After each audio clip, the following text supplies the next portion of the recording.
పక్కన పెట్టేశారు. కొన్ని లక్షల పుస్తకాలు కొన్ని సంవత్సరాలు తగలబడ్డాయి. అటువంటి శాస్త్ర విజ్ఞానము మన దగ్గరే ఉంది.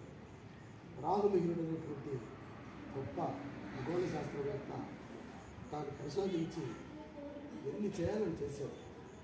ఆ రోజులు ఏమున్నాయి, నిచ్చెన ఎక్కేదాన్ని కొన్ని నిచ్చెనలు మనకు లేవు. ఉన్నాయా? లేవు. 4వ శతాబ్దంలో అంటే దాదాపు 1500-1600 సంవత్సరాల క్రితము నిచ్చెన కూడా కనిపెట్టారు కదా. అటువంటప్పుడు ఆకాశంలో ఉండే కాంతి వేగాన్ని, కాంతి గమనాన్ని వరాహమిహిరుడు మనకు చెప్పాడు. మనకు నవరత్నాలు అంటారు. కాళిదాసు, శంకుపట్టు, వరాహమిహిరుడు, ఘటకర్పరులు, వరరుచి, ప్రసూతుడు, ధన్వంతరి చెప్పడం గురించి చెప్పి 9 మంది వాళ్ళు ప్రపంచ విజ్ఞానాలంతా కూడా ఆ తాటాకులు మీద రాసి మనకి ఇచ్చారు. వాటిని ఆనాటి కాల పరిస్థితులు మనం వాటిని కాపాడుకోలేకపోయినాం. అందువల్ల మన విజ్ఞానం అంతా పోయింది.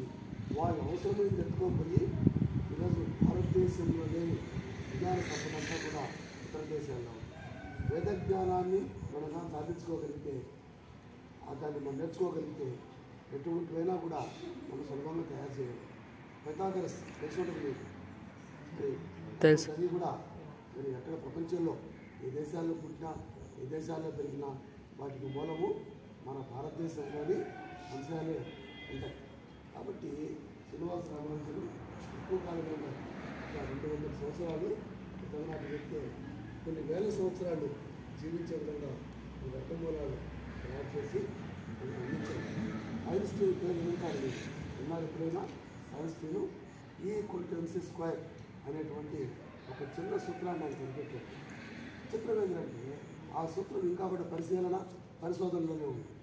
అది ఇంకా పూర్తి కాలేదు. అదంతా E=mc².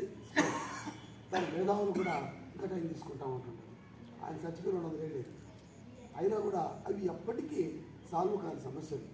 వాళ్ళే ఉంటే సాల్వ్ చేసేవాళ్ళు, వాళ్ళు లేరు. కాబట్టి ఇవన్నీ మనకి క్వశ్చన్ మార్కుల కింద ఎదుగుతాయి. కాబట్టి ప్రపంచంలో ఉండే వేద జ్ఞానం అంతా కూడా మనం పోగొట్టుకున్నాం. కాబట్టి దాన్ని మనము ఇలాంటి విద్యార్థులే మేధావులు ఎవరు కూడా నాకు రాదు అని భావిస్తే తప్ప మనకు రాకుండా పోయేది ఏమీ లేదు. మీ క్లాసులో ఒకటే చెప్తుంటాను నేను, మీకంటే పరమ దుర్మార్గులు, మీకంటే చదువురాని వాళ్ళు, మీకంటే మొద్దులు, మీకంటే అనే తక్కువ స్థాయిలో చూసినప్పుడు నాకెవరు కనపడలేదు.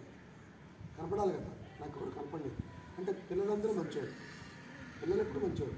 నేను ఎప్పుడు దాన్ని యాక్సెప్ట్ చేయను. అర్థమైందా? పిల్లలు చెడ్డోడు కాదు. మీ వయసును బట్టి ఒక్కోసారి మిమ్మల్ని చూస్తుంటే